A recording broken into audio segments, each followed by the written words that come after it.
Once, there was a child who asked so many questions. She questioned everyone about everything. Her questions never stopped. Every answer only drew forth a new question. And as she grew older, her questions grew bigger as well. By the time she was a young woman, she sought the biggest answers of all. But there was no one in her small town who could answer those questions. So she left on a journey to seek her answers. She went from village to village, and everywhere she asked the same two questions. How can I learn God's secrets? Where is God? On her journey, many people offered suggestions, but no one could give satisfactory answers to these big questions. Some told her to pray. Pray and you will find God. And as much as she tried, prayer didn't seem to help. Others suggested study. Study the Torah and you will understand God's secrets. As much as she tried, study seemed irrelevant to her life. Exhausted and discouraged by her wanderings, she came to a small town just like many of the others that she had passed through. On the outskirts of the town, she found an old man tending his garden. He looked up at her and asked, "What are you looking for?"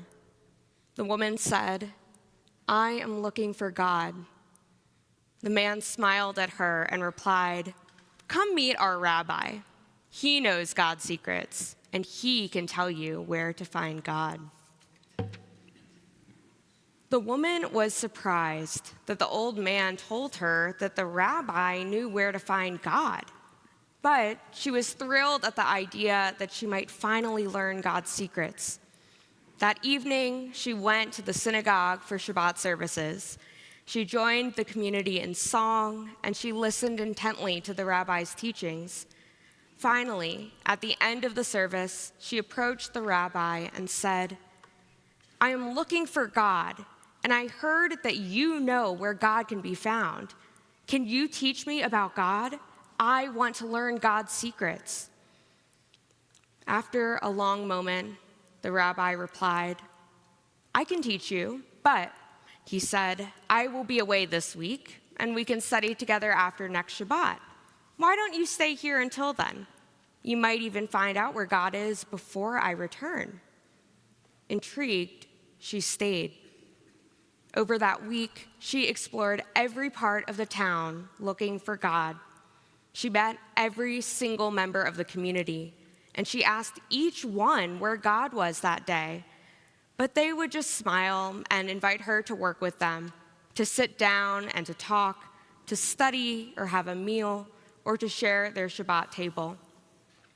When the rabbi returned, the woman reported on all the people she had met, the meals she had shared, and the stories that she had heard.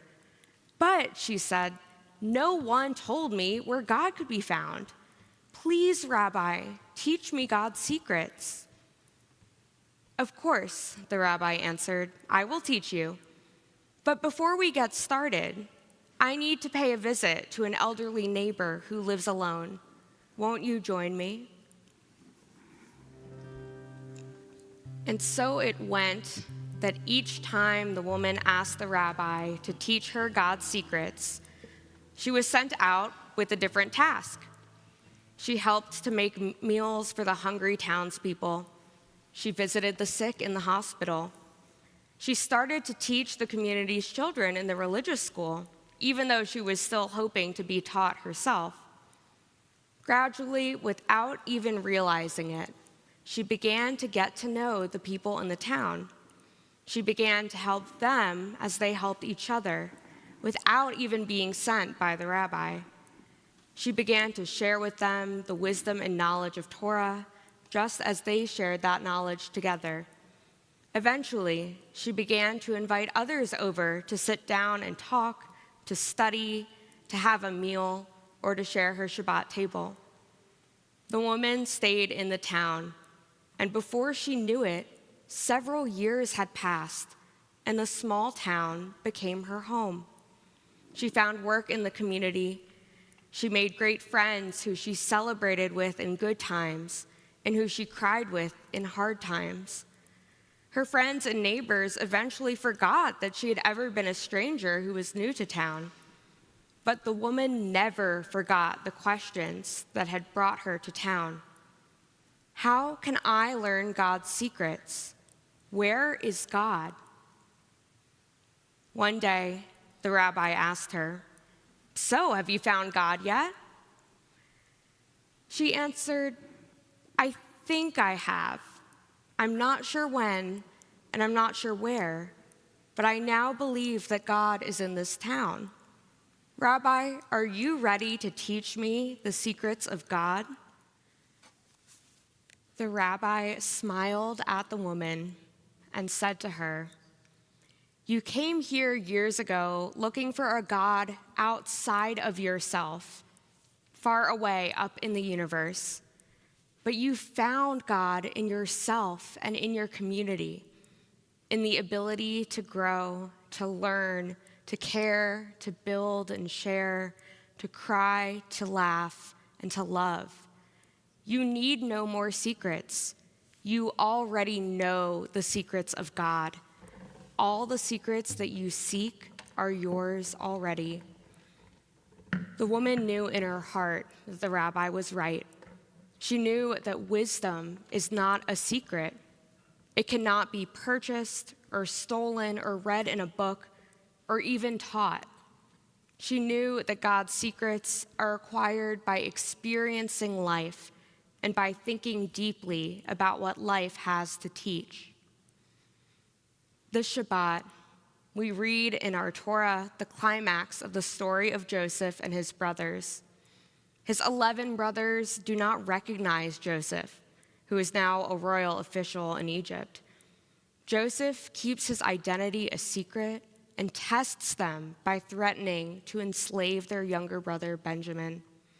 To his great surprise, the brothers that once tried to kill him and then sold him into slavery plead on Benjamin's behalf and unselfishly offer to be enslaved in his place.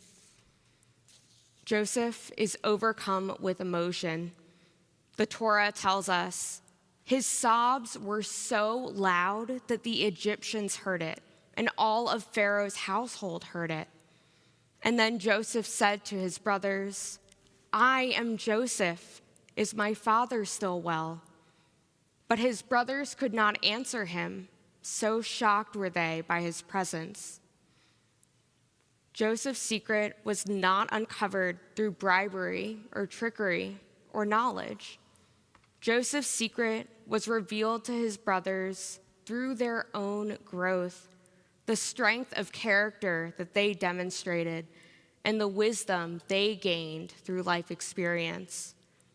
From the story of Joseph and his brothers to the story of the woman looking for God, sometimes the most profound truths are revealed in the place we least expect it, in ourselves. May this Shabbat give us an opportunity to turn inward. May we each notice and lift up the wisdom that already lives inside each of us. Shabbat Shalom. Shabbat Shalom.